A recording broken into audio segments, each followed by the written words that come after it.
Hello বন্ধুরা, কেমন আছো? আশা করি ভালো আছো। আমিও ভালো আছি। এই দেখো বন্ধুরা, আমার ছেলে বলছে মা এই শাকটা তৈরি করে দাও।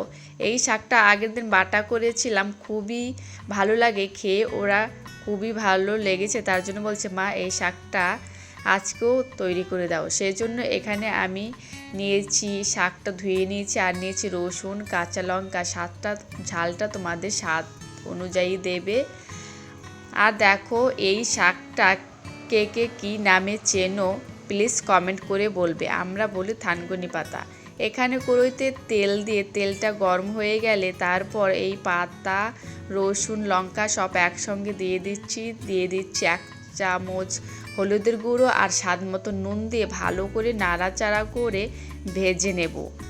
একটু দেখো ভাজা হয়ে গেছে, তারপর একটু ভেজে নিয়ে দিয়ে দিচ্ছি 1 চামচ কালো জিরেটা দিয়ে ভালো করে নাড়াচাড়া করে নেব, তারপর বেটে নেব। আর এই শাকটা খেতে খুবই ভালো আর শরীরের পক্ষে খুবই উপকারী। যাদের পেটের প্রবলেম আছে এই শাকটা খেলে আশা করি খুবই উপকার পাবে।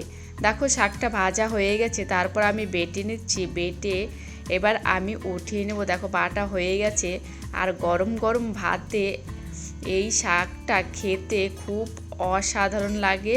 তোমরা এই বাটা দিয়ে 1 থালা ভাত মিনিটেই শেষ করে দিতে পারবে, এত টেস্টি একটা রেসিপি। দেখো বাটা হয়ে গেল আর আমি বাটিতে উঠিয়ে নিলাম। তারপর চলো তোমাদের গরম গরম ভাতের সঙ্গে খেয়ে দেখাই। দেখো এখানে ভাত আর বাটা নিয়ে নিয়েছি। তারপর দেখো এবার ভাতটা যখন মাখাবো একদম সবুজ, কি সুন্দর দেখতেও লাগে আর খেতেও খুবই ভালো লাগে। ভিডিওটা কেমন লাগলো বলবে প্লিজ কমেন্ট।